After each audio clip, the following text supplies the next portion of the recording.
Everybody, Joel Kennedy with Kennedy Violins.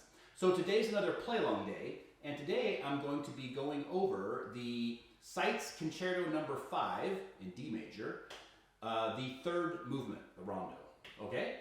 So remember, every week I throw a dart at the dartboard back there, and it selects a piece that we're going to be working on the next week. So at the end of this video, I'm going to be throwing a dart on the board, and we'll find out what we're doing next week. Okay, so I'm not going to play through the whole piece. It's too long. These songs in book 4 and 5 and 6, they get too long. So I'm just going to play one section and then talk about that section a little bit and then move on to the next section. So let's start with the first part of the Seitz number 5 concerto.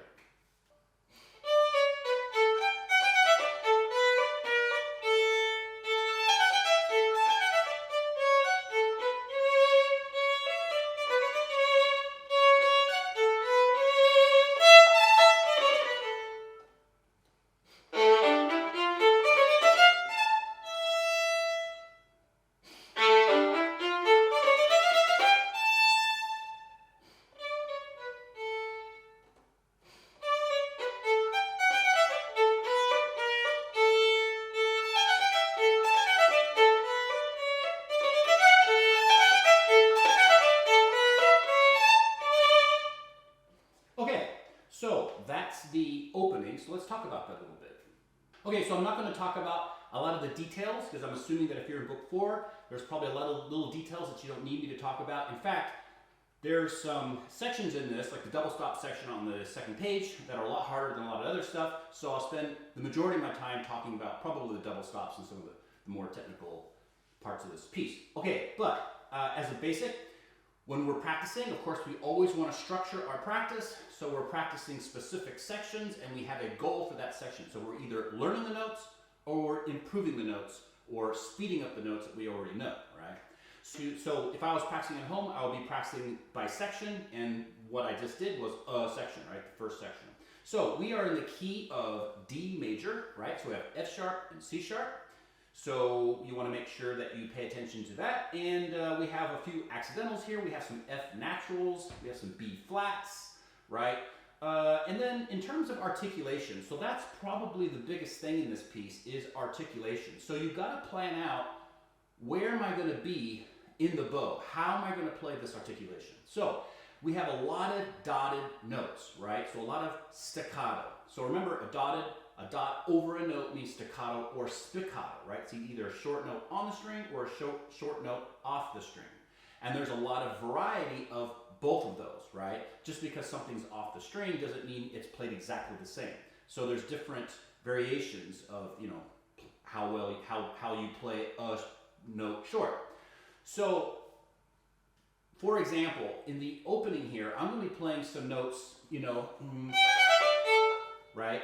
Those are played a lot differently than like the, you know, like the double stops on the second page, right? And they're going to be occurring in a different part of the bow. So they're still short, but in a different part of the bow. So let's look at the opening. Okay.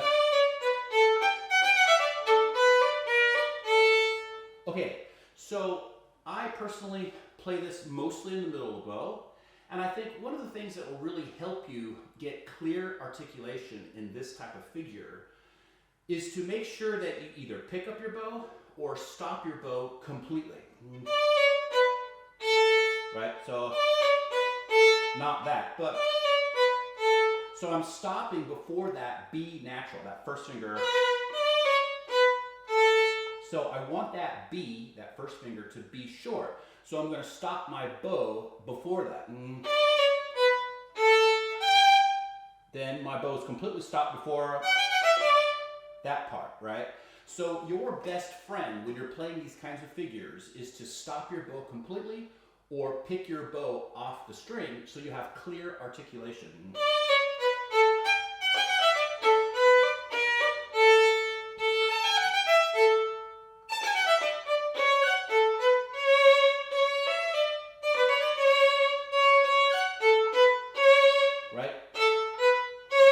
And you don't have to pick up your bow. I just do it because it comes naturally. But the most important part is stopping your bow. Right? So in slow motion again.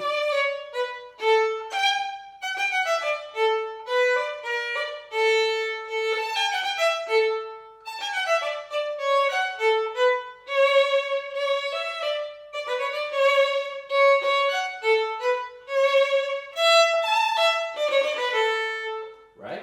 Going on. Right? So a retard there. Then going on. Right? So we're retarding, and it's spiccato at the same time. So kind of tough to play a short spiccato and retard going to that third finger on the E string. So it's going to be, not super short. Then piano, back to the middle of the bow.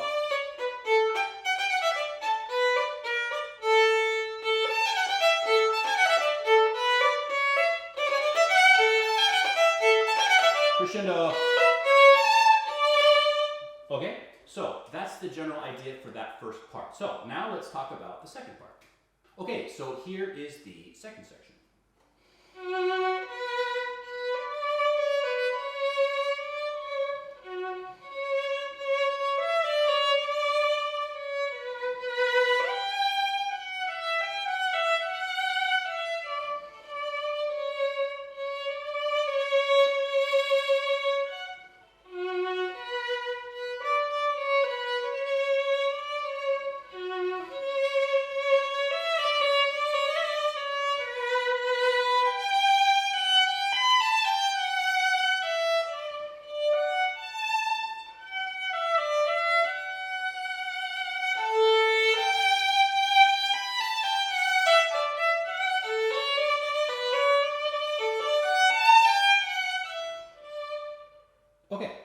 Okay, so obviously this section has a lot different character than the first one, right?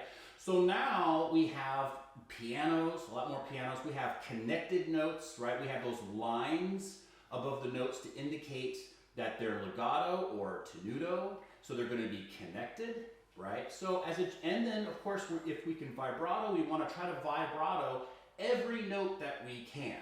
Try to avoid not vibratoing notes that you shift to or something like that. That's a bad habit, right? Me too. So try to vibrato everything and really think about the next bow stroke. So like in the beginning,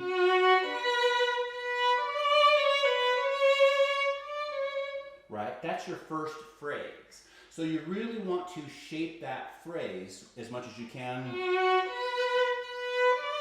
I'm going to that third finger.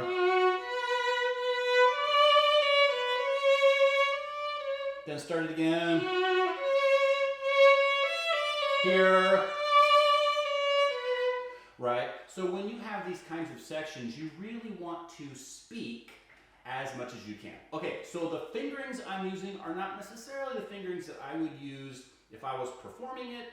I'm trying to use ones that are not terrible, but they're not like super advanced, fifth position kind of stuff. So if you're copying my fingerings, then I'm trying to, preach to the crowd that I think is watching these for the most part. So for example, on the third line from the bottom, measure 69, I'm shifting to third position, right? Because it's better than, we want to play with warm. So,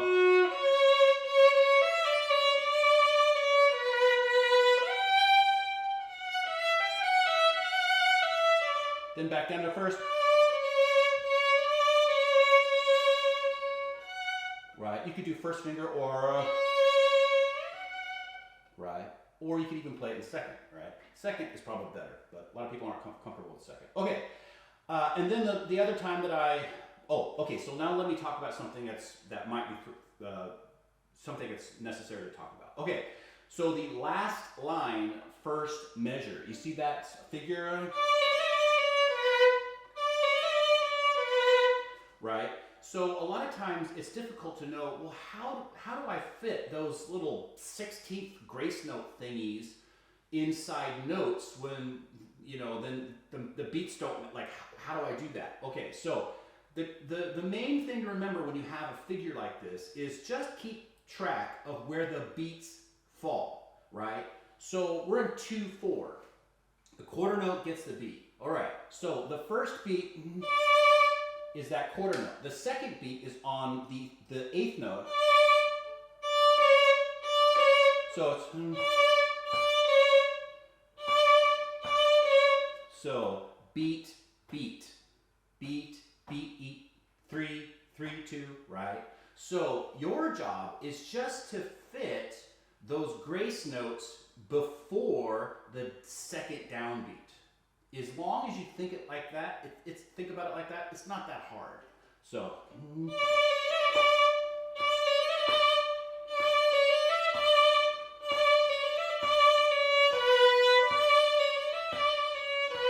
D, da, da, da, D, da, da. So you could be thinking, one way to think about it as well is that you're kind of robbing a little bit of time from that first quarter note.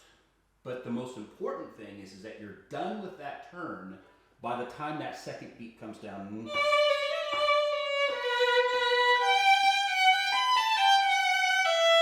I go to third. Then we have a crescendo.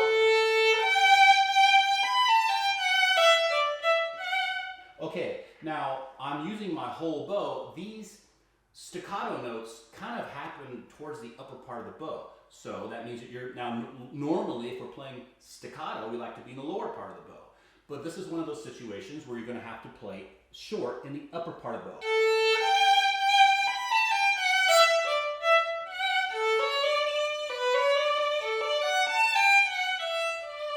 Okay, so now let's move on to the third section.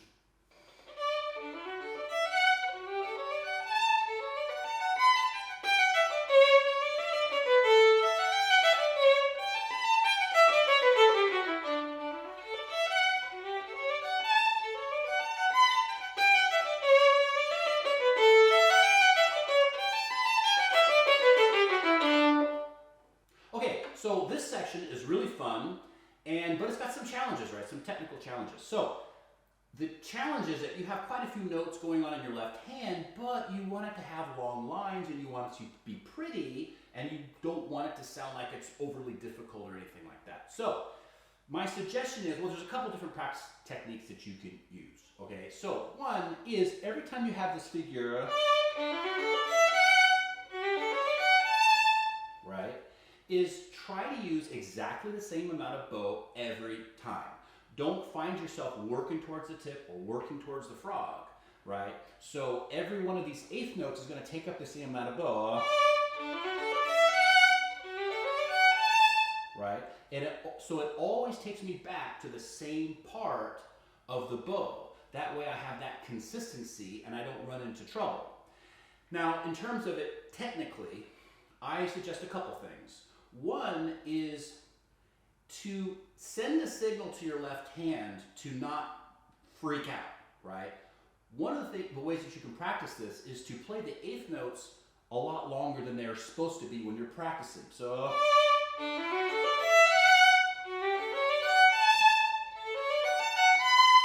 right? And then you could eventually just shorten the,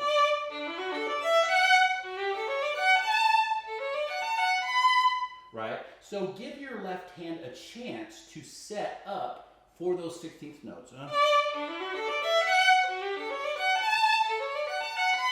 Right, so.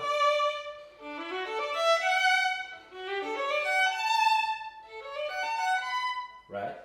Okay, and the other thing that you can do, and this is kind of mandatory, I think, is practice these 16th notes without the slur. Right? That's a huge practice cheat that everybody uses. Practice these without the slur, then put the slur in.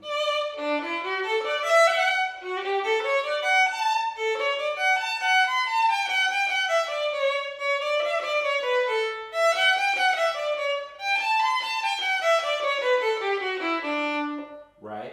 And then make sure you practice it with the metronome.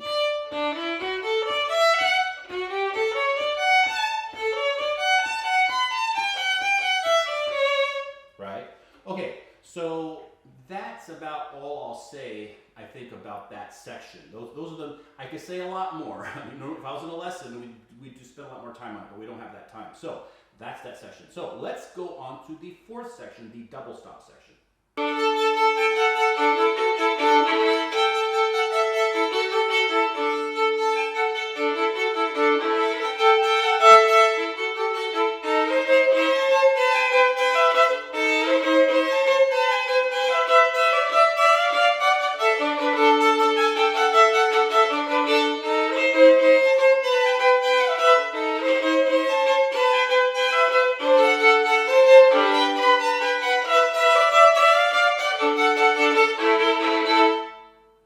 So this is obviously the most difficult part of this concerto. So besides practicing it really slowly, taking your time, all right, that's a hint there. There's a couple other things I can tell you. Okay, so one of the two things that you can do to really help yourself play this section is make sure you stand your fingers up in your left hand, right? So especially if you've got big fat fingers like mine, that's one reason why I'm a violist, is you don't want your strings touching the other strings, because you have these sections, right? So you don't want one string, your finger on one string touching the open string that you're trying to play, right? So the way to get around that is to make sure that you move that elbow over, stand those fingers up. If you lay them down or your elbow's over here, then your fingers are going to hit that open string. It's super annoying, right? So the way to avoid that is adjust that elbow over, stand those fingers up, make sure your nails are trimmed, right? Okay, the other thing you got to do is to know when to keep your fingers down. If you have excessive finger picking upping, all right?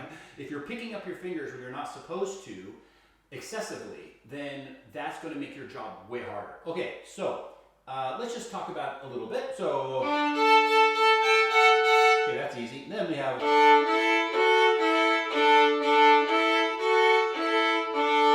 that's that part where you need to stand that finger up, play on the tippy tips of your fingers so you don't hit that open A. Then we have, right? So when you have these three notes, almost every time on a stringed instrument, you're going to be thinking about it as 2 and 2. So we have first finger on the G and the D, and then on the D and the A, right? Just keep that first finger down, right?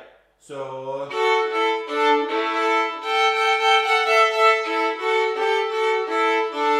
okay, so going on.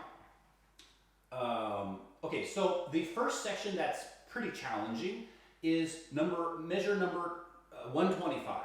Right, at the end of line 5, right? Measure 125. So we have that low first finger,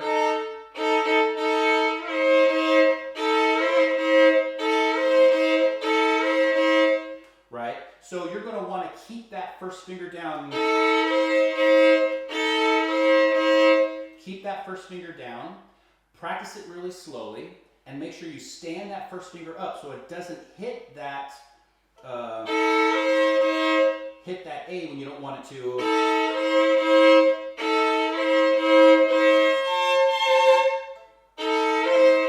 So keep that first finger down and keep the second finger down, right? Because you're going to use that first finger for 3 notes, and now you're going to use that second finger for 3 more notes, right? So don't pick that first finger up. Okay. Also, one little trick that I used when I was practicing this is when you have a double stop that's causing you particular issues, when you're practicing it, just play it longer. Don't be obsessed with the fact that it's an 8th note and the other notes are 8th notes as well. Just practice it really long. So in measure 124, we have, then, whoops, sorry, play it really long until you learn that stretch.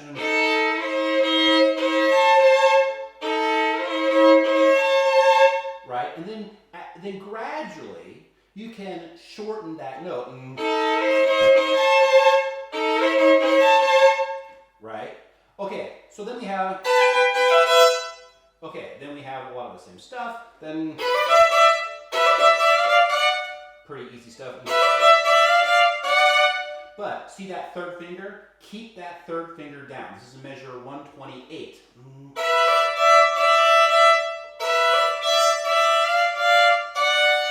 Right? Keep that third finger down the whole time and stand that third finger up on its tip.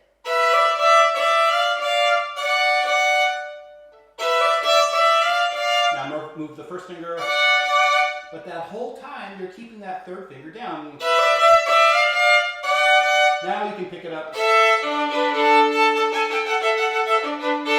Okay, then a lot of the same stuff. Okay, then in measure 138, or 137, we have that. Right? That's a little bit tricky, okay? So because we can't keep that second finger down, then we have to put two fingers down at the same time. Okay? So my suggestion is, when you play that first double stop, right, just hover that second, just keep in your mind, where is that second finger? Don't be picking it up like a crazy person, right? So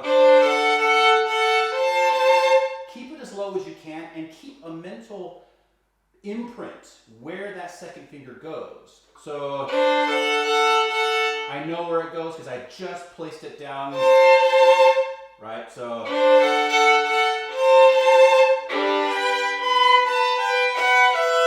this is another example of keep that first finger down. Move it over. Then keep your third finger down. Now you can pick it up. Keep that first finger down. Don't pick that first finger up. Okay? So, I could talk a lot more about that section. It's all the time we got, but that's the highlights. Those are the most challenging parts. Those are my suggestions for being successful with this double stop section.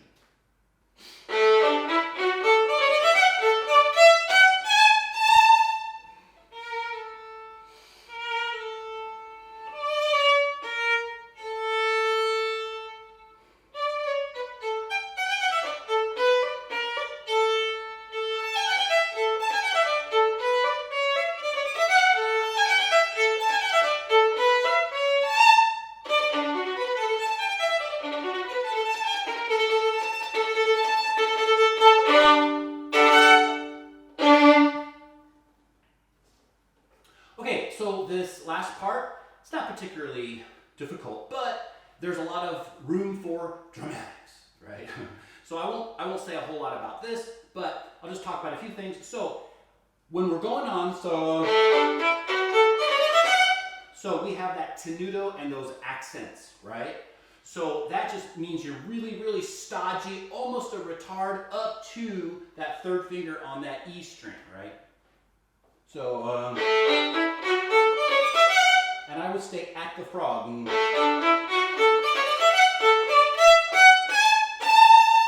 Right? It's as loud as you can play. And that third finger, you want to be at the frog.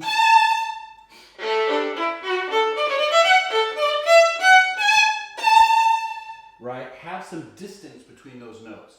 Then, retard, long. And you put a little bit of pressure on that A because they've got a crescendo there, right? Then we're back to the beginning. Like nothing ever happened, right? But then we have our opportunity at the più mosso at the end, the third measure from the second line to the last line in the piece, right? We have that double forte. But you see those railroad tracks in measure 162? I think 161. We have those railroad tracks. So we can stop as long as we want, really, right? So,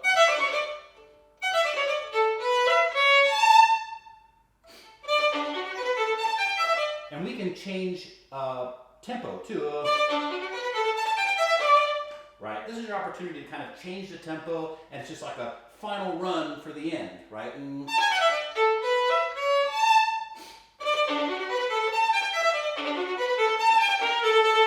And then once you play that third finger, keep it down, right? There's no need to pick it up. second finger, third position, right? That way you can kind of pounce on that last note. Okay, so I hope these tips helped a lot. In real life, if I was giving you a lesson, then this would be at least 2 lessons in this piece, 2 45-minute sessions at the least, and I only had, what, 15 minutes or something like that. So that's all you get, though. If you have any questions, just put them in the comments below. So now it's time to throw the dart and find out what our piece is going to be for next week. Okay, I have my dart. I moved my instruments so I don't impale them. So let's see what happens. Okay, Book 2, Minuet in G. Book 2, Minuet in G. So that's what we're going to do next week. So thanks for watching, guys. Hope it helped. Don't forget to like and subscribe. I do these play-alongs every week, as well as some other technical stuff. So have a good day, guys. I hope you have a good time practicing.